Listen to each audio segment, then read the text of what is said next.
All right, so while those questions hang in the air with far-reaching implications, let's also tell you about how the invincible shield has been shattered in the most sensitive airspace on the planet. Israel has ordered an urgent high-level probe after its multi-layered air defenses failed to stop a direct threat to Negev. Now, questions are being asked about how the billion-dollar THAAD system missed its mark over the most guarded nuclear site in the world.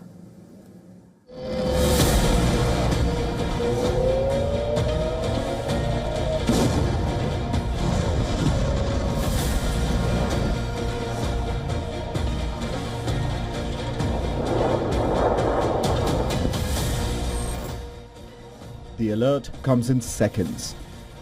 Radar detects incoming threats. Sirens sound across southern Israel.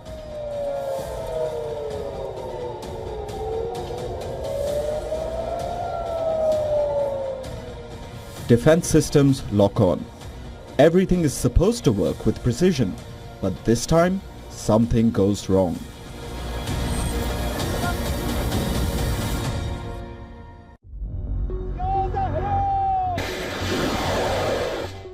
On Saturday, missiles fired towards the Dimona region triggered a high-level response from Israel's layered air defense network.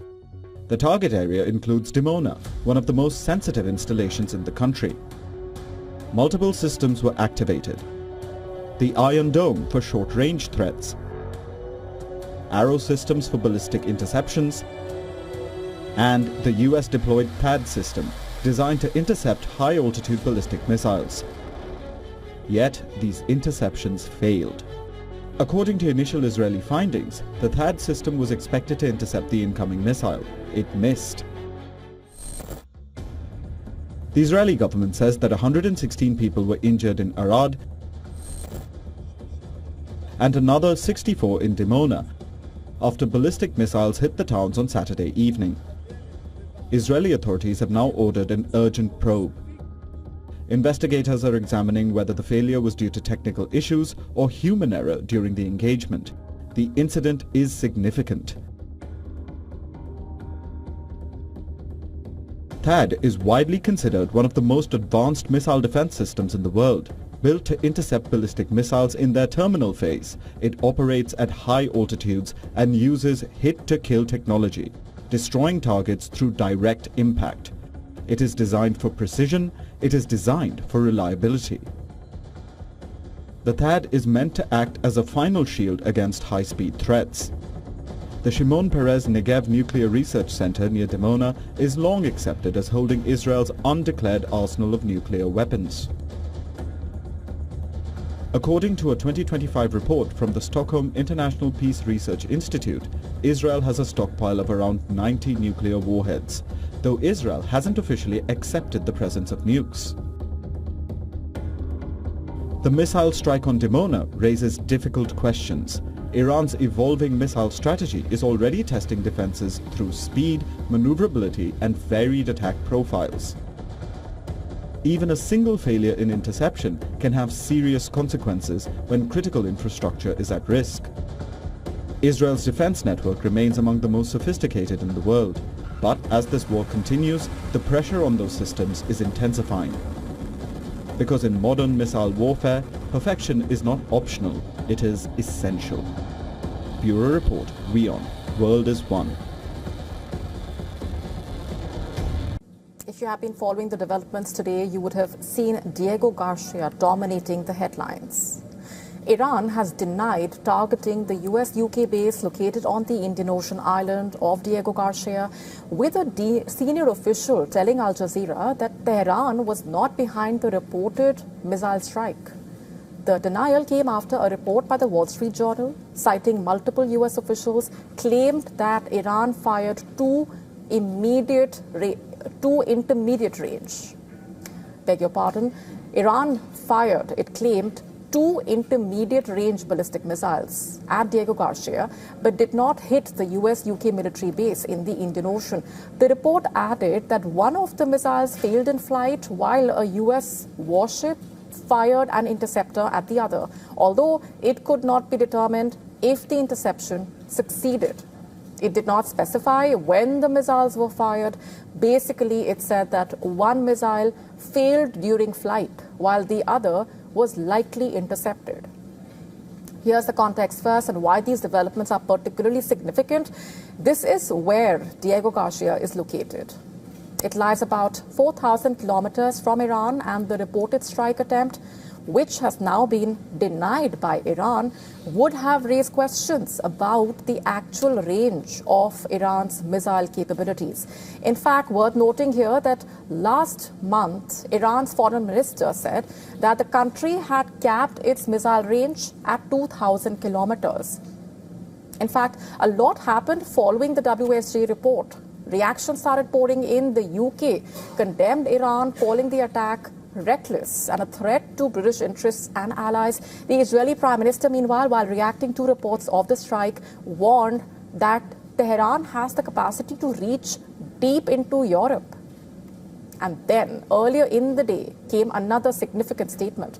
The British Prime Minister said there had been no assessment that mainland Britain was being targeted by Iran. He was asked if Britain could be targeted by Iran after reports at the weekend that Iran had fired 2 missiles at the US-UK military base in the Indian Ocean. And he responded saying, quote, "We carry out assessments all the time in order to keep us safe, and there is no assessment that we are being targeted in that way," quote unquote.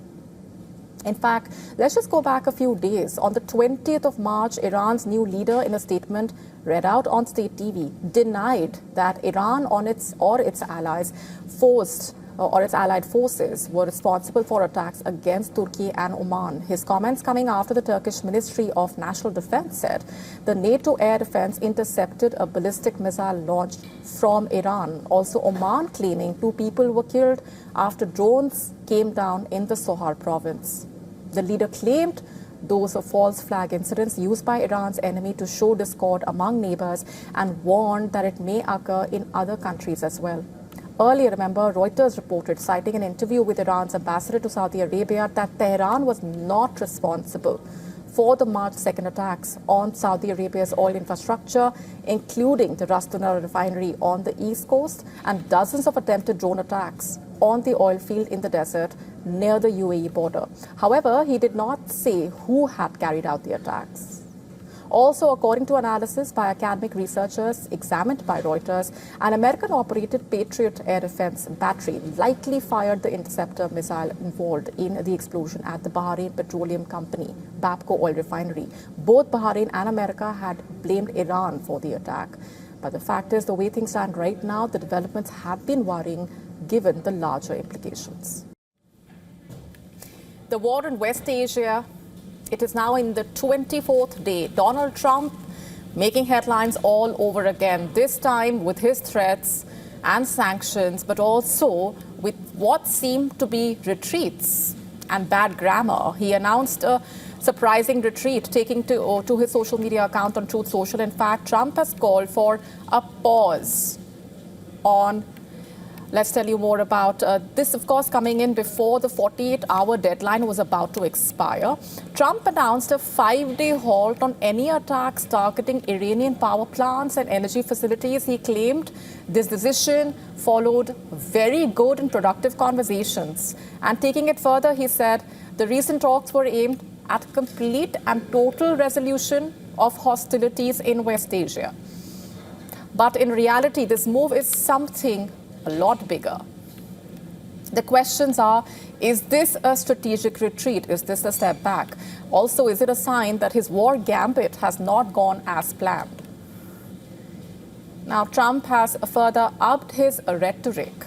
He says it was Iran that called him to make a deal. Trump also claiming that Netanyahu will be happy with whatever they have achieved in the war so far. So they called. I didn't call. They called. They want to make a deal. And we are very willing to make a deal. It's got to be a good deal. And it's got to be no more wars, no more nuclear weapons. They're not going to have nuclear weapons anymore. They're agreeing to that.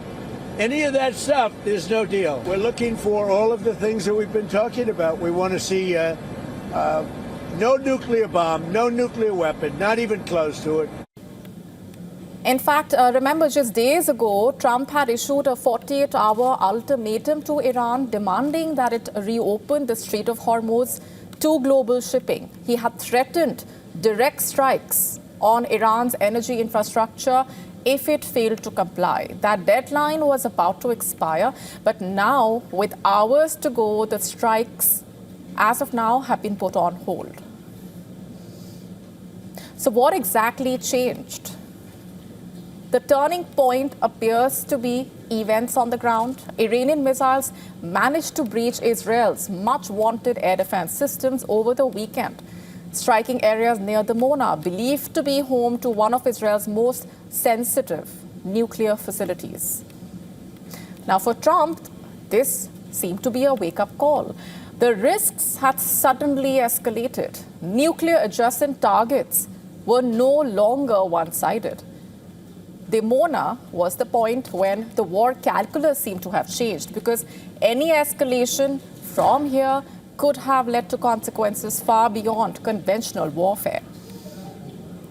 But Trump's announcement of this pause also looks less like diplomacy and more like damage control, because the US has been forced to step back from a conflict that it helped escalate. Washington has lost momentum and perhaps even faced its seats. There's also been attention on the tone of Trump's announcement. The Truth Social post, written in all caps, contained spelling errors. Also, there were grammatical issues. For a leader known for his sharp rhetoric and also at times making fun of global leaders with gestures, the Truth Social post, now on your screen, speaking volume and posing further questions on the war objectives. The questions being, was this a calculated message? Or was it a rushed one made under pressure? Those are some of the questions. Also, was the White House rattled by the fast-changing developments on the ground? Let's just take a step back and look at how the markets have been reacting. They have been reacting strongly to Trump's post. Global oil prices have fallen sharply, dropping more than 13% after the announcement. Markets clearly seeing this as a de-escalation signal.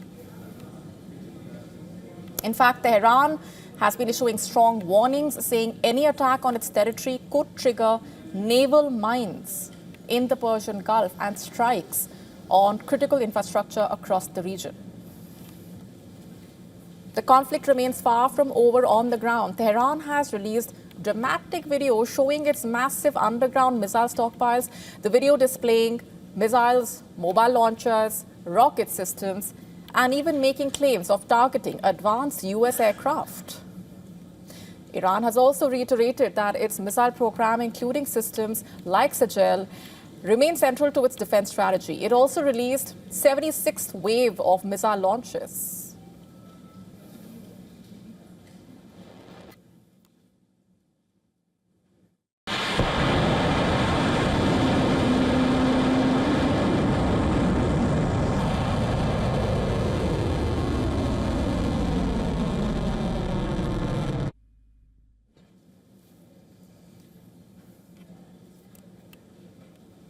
And then there is the Israel factor. Israel prides itself on its air defenses. Trump and Netanyahu both claim to have knocked out key Iranian military sites.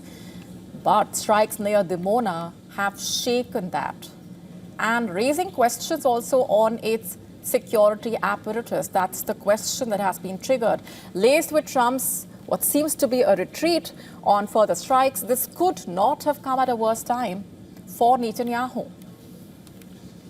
With political pressure already building up, in fact, this could also trigger serious backlash for Netanyahu, especially with elections on the horizon. On the ground, meanwhile, the humanitarian cost of the war remains stark. More than 1,500 killed, over 21,000 injured in Iran, at least 1,029 people killed, and over 2,000 injured in Lebanon, 24 deaths, 4,600 injuries reported from Israel. A look at where the numbers stand right now. To stay up to speed with the latest news, download the WION app and subscribe to our YouTube channel.